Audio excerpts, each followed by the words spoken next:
Good afternoon, everyone. So I'm Doris from Hong Kong U School of Nursing. So today I would like to introduce WHO-ICOPE models to echo the decade of health aging proposed by the United Nations, and with the purpose to increase the preparedness of Hong Kong for healthy aging. So the intentions to develop this model is to echo the UN that they expect every single city as well as countries to have their country-specific or contextual-specific models to prepare for the global population aging in the coming decades.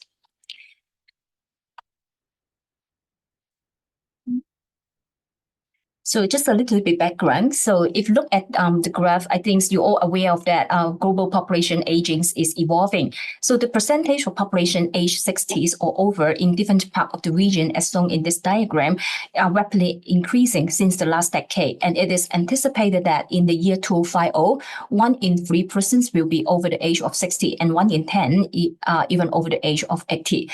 So if you look at this curve, the dark line is representing the raw data. So Vivian Wu, as well as myself, and I guess I actually screens the audience according to the name. I guess maybe majority of you is from Asia.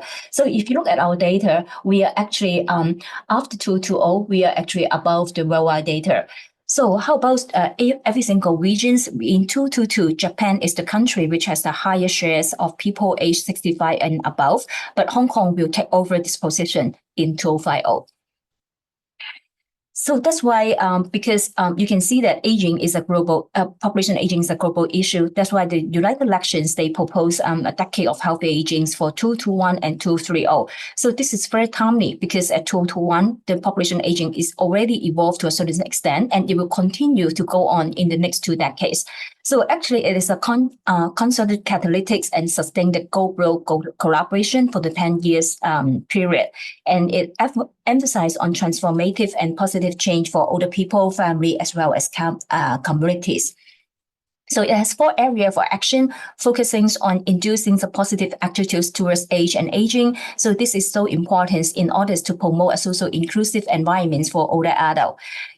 Another area is about the community fosters the abilities of older people. So this is to ensure that even though we have a majority older people as a stakeholders in the community is still productive. And also this functional status is also very important to maintain the quality of life of older adults.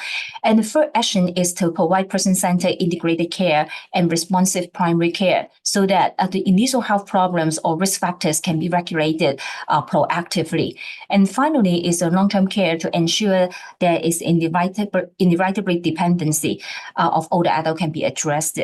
So in the projects I'm going to introduce, it is mainly to address the 2 actions, including create a community to foster the ability of older people and also to create a person-centered integrated care and responsive primary care.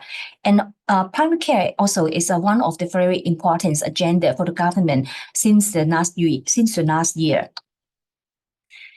And when we are talking about healthy aging, WHO actually further highlight that central to this 4 actions advocated by the United Nations is the process of developing and maintaining the functional ability that enable well-being of older people.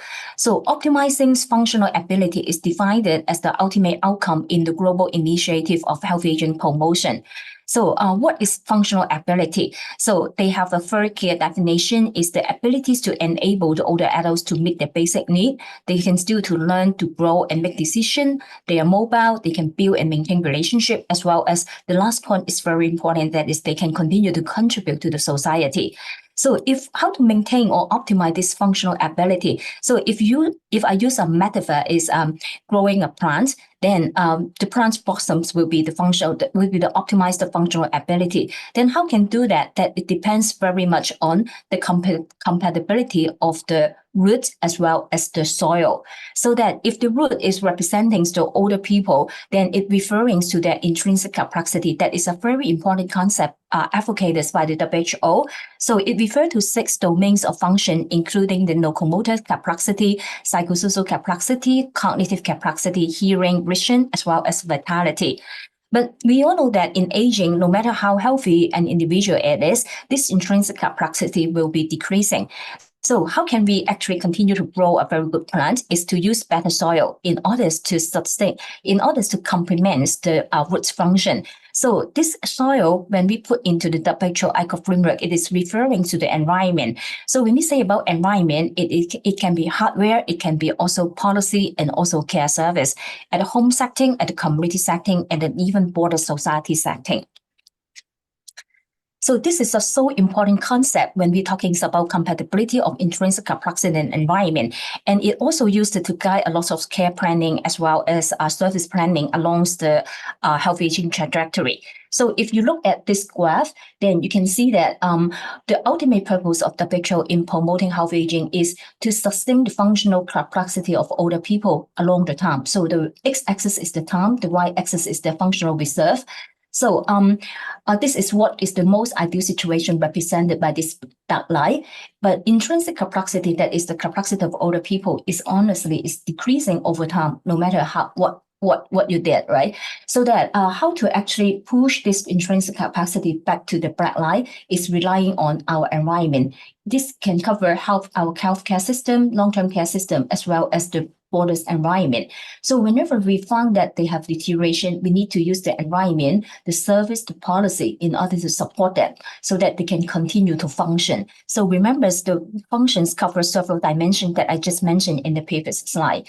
So based on this concept, WHO also advocates the integrated care for older people's model. So it is a community-based approach towards a person-centered health and social care in order to optimize their functional ability. So I don't go through the details, but I would like to highlight 2 points. The first point is along this trajectory, it is very important to have a regular assessment on their intrinsic complexity because we need to do a diagnostic about what is the situation of the root so that we can prepare what kind of soil to prepare. And then based on this, we have to develop a person-centered integrated care in order to supplement their reduced intrinsic complexity.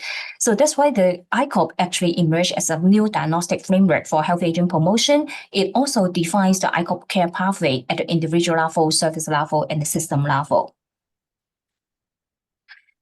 And the project I'm going to introduce is using this particular concept and also address the agenda posed by UN. It is funded by the Hong Kong Jockey Cup Charity Trust, so that it is named as a Jockey Cup Pathway to Healthy Aging. So the overall aims is to address the United Action Initiative on Decade of Health Aging and to develop an ICOPE-based integrated person-centered care models to promote healthy aging for the at-risk cohort. So I'm not doing it for all older adults because prioritization and course allocation is always a concern. So in this model, we have 4 design features. So the first one is we use the ICOPE-based assessment to inform the care planning. Secondly is we adopt what is very common in the health service, that is a critical pathway in order to enhance the person-centeredness of the intervention. So critical pathway, we try to use it to standardize the evidence-based care process and to enhance the care decision-making in the implementation process. Because now, at this stage, it is implemented by the nurses. So we all know that nursing shortage is a global problem again. So if we want to put it in the primary care level, we hope that this can be implemented by social care worker as well as the semi-professional in the future. So critical pathway can actually serve this purpose to supplement or to support their clinical decision-making and their evidence-based utilization.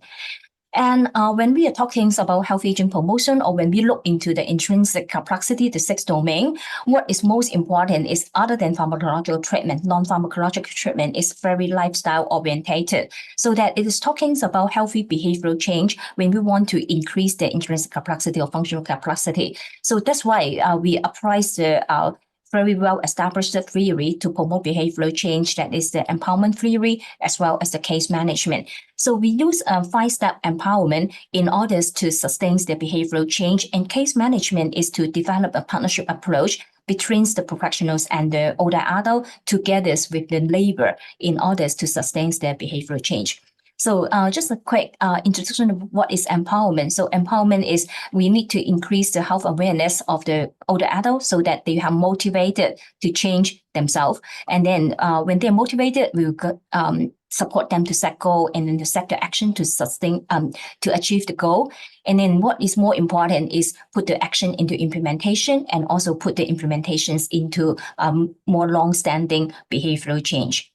So the projects cover 7 districts in Hong Kong. So in Hong Kong, we have a total of 18 districts. So the project is ongoing. So far we have more than 4,500 subjects. And I just take a snapshot up to June last year. So we recruit 3,000 something. And then the method of recruitment is through the publicity work by the NGO. And our target population is age 60 or over, community Jurarian Chinese, able to communicate and consent to participate. And one more criteria that is more important is we need to identify who are the at-risk group. So we define this as accelerated aging. So in the United Nations, they have the key actors to indicate who are at risk for accelerated aging. So what is accelerated aging? If you look at this curve, the y-axis is the physiological reserve and the x is the time. So for successful aging, the individuals will have reduced the physiological reserve in a more or less stable pace. But for older people with accelerated aging, they will have less resilience to stress. So stress for older people can be an incident of fall, can be a full incident, can be a chronic disease exacerbation. So because they have less resilience, so once they have the attack, the functional status will drop drastically. And then they can resume, but never resume to the original level. So that you can see that their trajectory is characterized by repeated episode of more drastic drop in the functional status and is progressive deteriorating at a faster pace. So what are the key actors to identify this group, including 5 different categories, 5 different risk factors: depression and loneliness, sarcopenia and anxiety, malnutrition, geriatric symptoms, as well as poor health perception. So that's why in our study, in addition to the selection criteria that I just mentioned, it will also include older people with at least with 2 or more of this risk factor to indicate they are at the trajectory of accelerated aging. And for the ICOPE assessment, for the locomotor capacity, we will measure their mobility level, 4 weeks, and sarcopenia. For psychosocial capacity, we measure their depression and loneliness. And for cognitive capacity, we do cognitive tests, and we use self-report method to assess their hearing and visual difficulties. For vitality, we actually quite details in thinking about what is the most representative indicator for vitality, so that we use the more highly prevalent geriatric symptoms together with nutritional status and some anthropometrics index. And we start with assessment, doing the assessment, and then when they have categorized it as having accelerated aging, they will go through the JC pathway to healthy aging. So this is a screen cap about what this pathway is. So talking about pathway, so that it will start with the assessment. After we identify those cases with accelerated aging, we will develop the person-centered care plan for them. So because according to the ICOPE assessment, we can identify 2 or more than 2 problems for our population. And then the critical pathway is we will identify, we have all this standard protocol for each functional domain. And then because we know that for cognitive decline or for insomnia, they do have different reasons, so that we will start to describe how big is the problem and then what is the risk factor. And then for the risk factors, what is we will inform about the risk factor to set goal. So some of the goal is to resolve the problem, and some of the goal is to remove the risk factor, and also some of the goal is to enhance the alleviating factors. And then regarding to each goal, and because it is so corresponding to the risk factor, so that we can easily refer them to, for different goal, they will have different action. So we hope that now is the nurses doing this care prescription plan, but with this template, we hope that in the future it can be done by the semi-professional. And then with this information, we will do the nurse-like individual counseling. So this is very important part of the empowerment cycle that I just mentioned. And then after we set the plan, how can we enable the older adult to put the action plan into implementation and substantiation? So we have more structured care. So this care we're including is we set 8 different passes according to the 6 domains of the ICOPE model. And for each pass, say for example, with a healthy aging pass, we have physical fitness pass, no falling pass, and etc. For each pass, they will be allocated for 3 different types or 3 components of intervention. So the first component is they have to attend the health coach assisted workshop. So in this workshop, we use professional peer collaboration. That means the professionals will give the more originals or foremost health education, but the peers serve a very important purpose to put those information into more layman term, and also more importantly is to put it into an actable into the implementable action. And that's why what we emphasize is we deliver translatable health knowledge with explicit method to guide their action. And then we all know that in each workshop, there will be, if you break down the content, it will include maybe more than 20 health message, so that it is very difficult for older adults to understand as well as put into practice. So that we use another strategy, is a health coach like HA is a healthy aging broadcast, so that we will break down different message, and then the health coach will use each message to develop a broadcast story, and then we will role play the broadcast and then put it into the YouTube, so that those messages can be sent to the older adult, and then they can just listen to their radio broadcast, and then they will understand how to put the particular precise health message into action. And because it is in the online, it is in the audio mode, so it can be highly accessible and also highly permeable. And another one is, in order to substantiate the action plan, we also have the health coach like case management. So this is a monthly group-based section to follow up the action plan implementation. So with the purpose to optimize the role of peer influence in the healthy behavioral changes. So say, for example, if in the action plan is we want them to engage more in the brain health activities, so that for the peers, because they're at a similar age at the labor with, so that they can have a lot of very specific and relevance recommendation provided to the older adult. And also in this empowerment, if the older adult saying that we will tap into, is there any barrier for them to put the action plan into implementation? So whenever they mention the barriers, the peers will serve a very important role to help them to remove the barriers. And one of their strengths is they know very well about the living environment because they labor, so that their advice is not those can be given by the nurses in our team. And this process is facilitated by the professionals. So we will give them orientation. We will share what is the action plans of the particular clients, and also how to use the motivational skills in order to implement change, and what is the partnership approach and how to put into implementation. And here is some photo that I would like to share with you. So for this tool, I would like to draw your attention. Now it is a health education class. It's delivered by our health coach. So if you look at them, they are not professional, but they are very powerful peers workers. So they are very old in age, but actually they are very important access of this program. And here is the case management. So these are our nurses, and then the others are the older adult as well as our health coach. So they are talking about how to put the action plan into implementation and to follow through them to see what are the barriers and how to tackle it.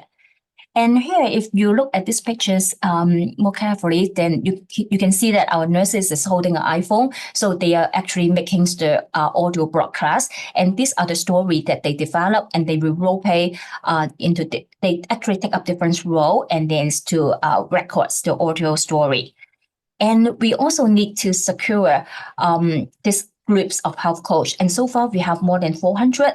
And every year, they will come to Hong Kong U, and then we will have a celebration. But also, more importantly, is training directly by our team as a major event. So that here, what they are doing is problem-based learning used in our faculty for MBBS student, nursing student, public health student. So we will present the hypothetical cases of the older people to them, and then they have to make a diagnosis about what is the problems they have, and also what is the action plan and how to motivate them to put the actions into implementation. So for the territory-wide health screening, here are some of the data that I would like to share with you.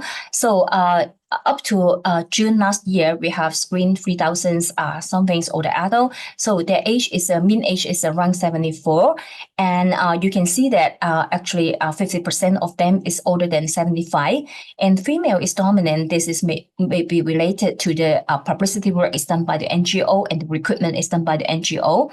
And more than 30% of them actually has very low educational level.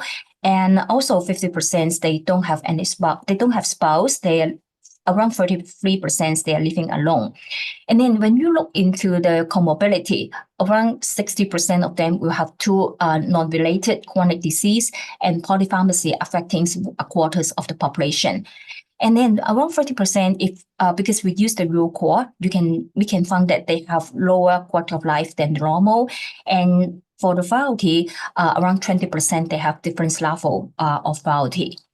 So here is I try to summarize what is the intrinsic complexity. So the blue portion is the more normal portion. So for locomotor function, in terms of mobility, around 50% of them have impaired mobility. So remember, this group is somehow is a more healthy older people gerrymandering in the community. They are more independent in their ADL. And for sarcopenia, is around 50%, 45%, they have different rates of sarcopenia, and 47% have risk of fall.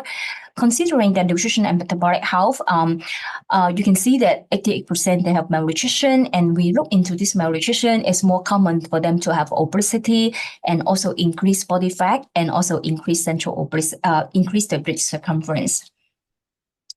For sensory functions, around 25%, they have visual difficulty. So this is, they can put on their corrective aids, and then we will ask them, even though they put on visual aids or hearing aids, how difficult they actually hear for their hearing as well as vision. And for hearing difficulties, affecting around 20%. For psychological health, 75% of them are normal, and another 25% is different levels of depression or depressed mood. And around 16% they report loneliness. And for cognitive function, around 22% they're normal, and the others they have different levels of cognitive impairment by using the 5-minute marker. And for incontinence, around 40% was being affected, and some of them are actually severely affected, but without any treatment. And insomnia is affecting around more than 40% of cases, and fatigue affecting more than 40% of cases. And then among this 3,000 somethings older adult, we identify who have accelerated aging, and then we recruit around 800 into the pathway to health aging program. And actually, if this 800 is limited by the quota of being available, actually we have more than this number who have accelerated aging. So look at this particular group. Again, female is more dominant in our sample, and look into the educational level for no formal education or primary education, it is more than 50%. And for marital status, you can see that for different reasons, actually more than half, they don't have a spouse. For living condition, around 40% they're living alone, and also another 26% they are just living with their spouse. And then we measure their intrinsic complexity before they enter to the program and also after they leave the 3-month program. So that this slide shows the effects of the programs onto their physical mobility function, because we don't have a control group. So what I can say is just what is their change in their physical mobility function at the program exit.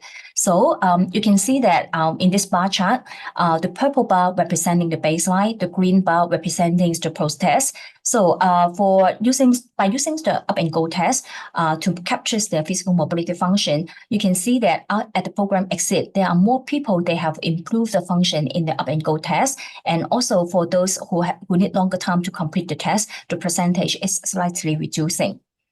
And we use chi-square, and we can see that the distribution is significantly different, and we found that they actually move up to the better side. And then for the integrated physical performance test at the program exits, we can see that they also improving. So here is for the percentage of older adults, they got normal mobility function. So we can see that there is a significant increase in the percentage. And on the other hand, for those with poorer functional category, the percentage is reducing at the program exit.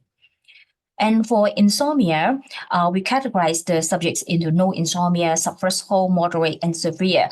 And then when you compare the T0 and T1, you can see that there's a more older people with improved sleeping pattern after they complete the program. And also for those different levels of insomnia, we have reducing in percentage.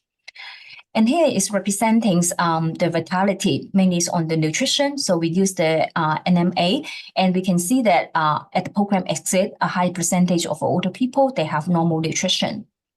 And this is represented, this graph is representing the cognitive function. So the blue line is representing the baseline, and the brownish line is representing the post-test. So here I bring your attention to the change. So you can see that at the baseline, if we compare the categories on normal cognitive function, we have more people get normal cognition. And then when we look at the size of severe cognitive impairment on 5-minute marker, you can see that we have actually a great improvement at the program exit, and it is also statistically significant. And in the middle is because they have more drastic change in the normal and the severe, so that's why they also have a different change in the mild impairment as well as moderate impairment. So here is depressed mood. If we categorize them into more meaningful category of no depression or risk of depression, you can also see that at the program exit, we have increased numbers of older people with no depressed mood. So the key message here is what we found is the ICOPE is a very sensitive framework for health aging diagnostic. So in the 3,000 something sample, we found that about 50% of older people, they have reduced locomotor function, and 4 weeks, they have frailty and sarcopenia.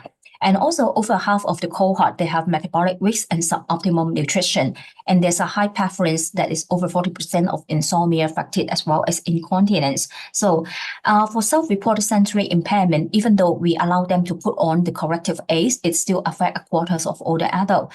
And loneliness and depressed mood are reported by a quarter of older people. So the data is collected after the 5th wave and also sometime after the 5th wave, so that it's more than, is less related to the pandemic effect. You can say that it is a more sustainable impact by COVID, but honestly, it also indicating that our society is not well prepared in order to tackle this psychosocial problem. And we also found that over 80% of older people, they report different level of cognitive decline. And all this, if you look at all this functional impairment, they will actually hinder the social active lifestyle engagement of older adults, and this will further complicate the self-care for chronic disease management. And the JC Pathway to Health Aging offers a systematic protocol to guide the prescription of personalized care planning for intrinsic capacity optimization of older people. And this is evidenced by the change on the parameter that we identify in our ongoing projects. And the critical pathway is also an effective tool to enable more standardized care planning. It provides the software to ensure the skill transfer to the social care worker and even health coach, because everything is on the form, and then they are allowed to make the selection. And we try to do some reflection in our team about what is the reasons for the program success. And we identified 5 key reasons. One is the critical pathway to guide more personalized care prescription. The other is person-centered empowerment and case management. And the peer influence also make a very, very important contribution to tailor the health message, as well as the explicit method provided for skill building and translating the health message to the everyday life. So I'll go through a little bit details on each of this domain. So first of all, for the critical pathway, so we all have all this manual to facilitate the care prescription. So we found that this is a very effective method to allow specifications of the health problem in each of the paths that is corresponding to the intrinsic to the ICOPE model. And by using this method, we can easily identify the attributing factors and as well as the aggravating factor. And then we can identify an exhaustive list of health action corresponding to the identified factors. So to the subjects, we have our experience so that this is a very effective means in order to enhance the relevancy of the action plan to the older people. And this is also a very important condition to enable their behavioral change, as well as enhance their motivation. And it also allows a person-centered action prescription with consideration of individual preferences and the accessible resources. Because when we are picking this action, we are working together with the older adult to see what is their available resources and also what is their preferences. For the client center empowerment and case management, it allows us to communicate the diagnostic result and the health consequence to increase the motivation to improve self-care. So that every time we will, after assessment, we will communicate the result to the older people, and then we will talk about what is the consequence until to a point they ask the nurses, then what can I do? So this is the way, we use this as the indicator to indicate it is time to set goal. And then we will step up the goal to increase the sense of control and success. So that's why the whole program is 12 weeks. And then we have 3 case management meetings in between to make the goal adjustment. And it also allows achievable action planning for the goal attainment. And we have continuous partnership for goal monitoring and support on behavioral modification. And the other one is about peer influence, so that we provide a lot of training to the health coach. So here is what is the step they have to take in order to understand the older people and to develop rapport, and then how to identify the problem and also make changes onto their behavior. So this can enhance the availability of, first of all, involving the health coach is a very important access to enhance the availability of human resources and to optimize the continuity of care. It also contextualizes the health message to the age-relevant format. So they're doing better than us in order to give the health message that is relevant to the older people. They also help to contextualize the health message to the feasible action in the living environment. So one of the reasons enable this is to use a neighborhood approach and also to increase the confidence that the health action is feasible and acceptable. And for the skill building and health message translation, by using the video broadcast, we identified this method during the COVID for another JC project because the project cannot be continued due to the social distancing policy. So at that moment, we tried to use a video broadcast, and this is actually inspired by such experience. So by using this health message video deliberately, we found that it is really helpful to guide health maintenance activity. It also increased accessibility through the tele-platform because we can just send the links to the older adult. And we can identify very concise health message for behavioral modification and use video broadcast as an illustration to enhance the health action. So the ways forward, the project is still ongoing, so that we have already used a co-design approach based in the middle of the project based on our prior experience in order to advance the model development. So now what we are doing is we try to use a more stringent evaluation by using a trial design with a control group randomized to update to capture the program's effectiveness as well as the stakeholders' experience. And for complexity building, we actually at the stage of building the complexity. For human access, we are doing the social record training program to the collaborating NGO to enable them to do the diagnostic as well as the care prescription. And we also try to do specialization for our health coach by identifying their strength and provide them with more autonomy for creativity. For the hardware, we have developed comprehensive toolkit as well as we try to integrate e-health and m-health technology in order to enhance the accessibility and availability of the toolkit. For the software, we create an atmosphere of functionally optimized and socially engaging atmosphere in the aged care sector. So last but not least, I would like to acknowledge the WHO-ICOPE for their generous support for this project. And this project has just been selected in their high impact of charity report for the upcoming version. And secondly, I would like to acknowledge the health coach. They are 50+ in Hong Kong in the program implementation. So their commitment, their role performance, and their motivation are the crucial criteria for the success of these projects. And then it's the collaborative support from the NGO, including NAC, POI, as well as Tuma Hospital. And then I would also like to acknowledge the School of Nursing, Hong Kong U for their unwavering support on academic, executive, and the collegial perspective. And then finally, but not the least, is a team of very creative and enthusiastic registered nurse in Hong Kong U School of Nursing. So all of them are actually graduates of our school. So finally, thank you and welcome for any feedback and research collaboration. And if you would like to contact me for more information, here is my email. So thank you so much.